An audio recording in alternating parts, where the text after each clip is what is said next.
Bad harvests in 1787 and 1788 and a slowdown in the manufacturing led to a food shortage, rising prices for food, and unemployment. On the eve of the Revolution, the French economy was in a crisis. Despite these problems, the French king and his ministers continued to spend enormous sums of money on the war and court luxuries. With France on the verge of financial collapse, Louis XVI was forced to call a meeting of the Estates General, representatives of all three estates meeting together to raise new taxes.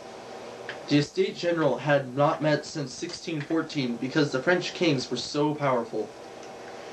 Louis XVI called a meeting of the Estates General in Versailles on May 5, 1789. Most of the Third Estate wanted to set up a constitutional government that would make the clergy and nobility pay taxes as well.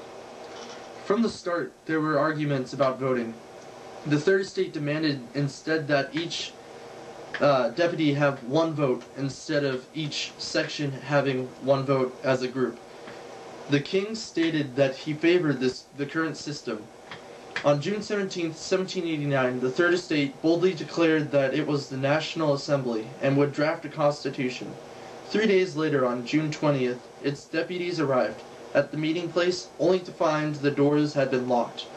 They then moved to a nearby indoor tennis court and swore that they would continue the meeting until they had a new constitution. This was called the Tennis Court Oath.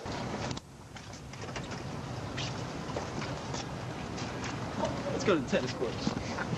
Here, the National Assembly gathered in a nearby tennis court to discuss the new constitution.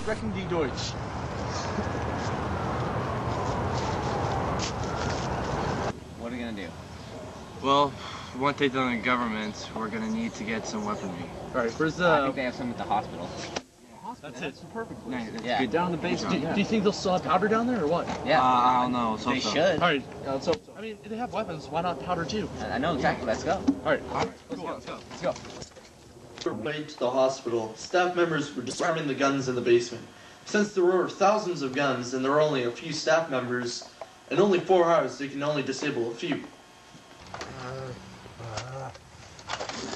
Hey, what were those coming? I don't know.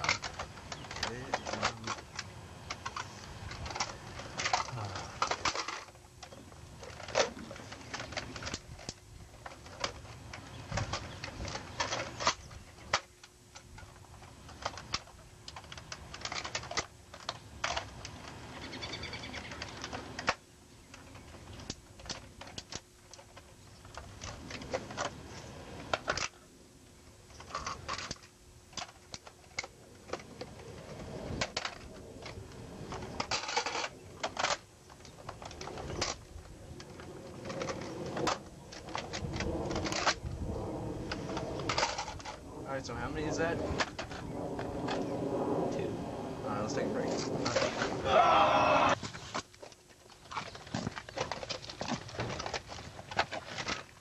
Rumor, the king's troops were coming and there was ammunition in the Bastille. How the guns aren't working. There's no gunpowder. Well, where are we gonna get gunpowder? I don't know. Bastille? They How- have a big supply of them down there. I think so. That might work. Let's go get them. Let's go. To the Bastille!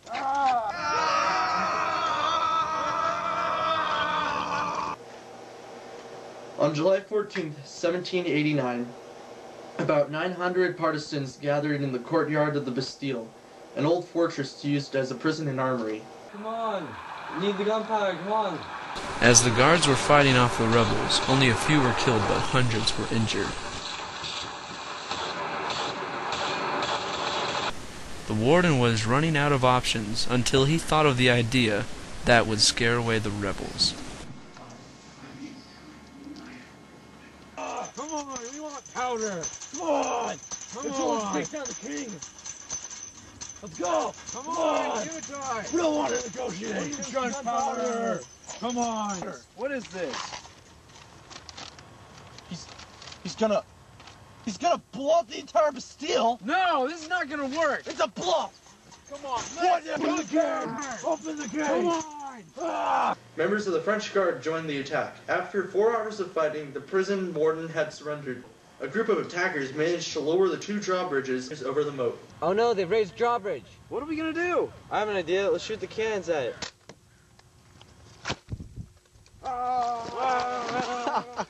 Paris was abandoned to the rebels. When King Louis XIV returned to his palace in Versailles after a day of hunting, the Duc de la Rochefoucauld-Liancourt told him about the fall of the Bastille.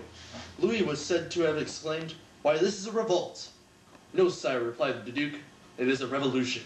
As the Warren attempted to flee Paris, a group of attackers spotted him and brutally beat him to death.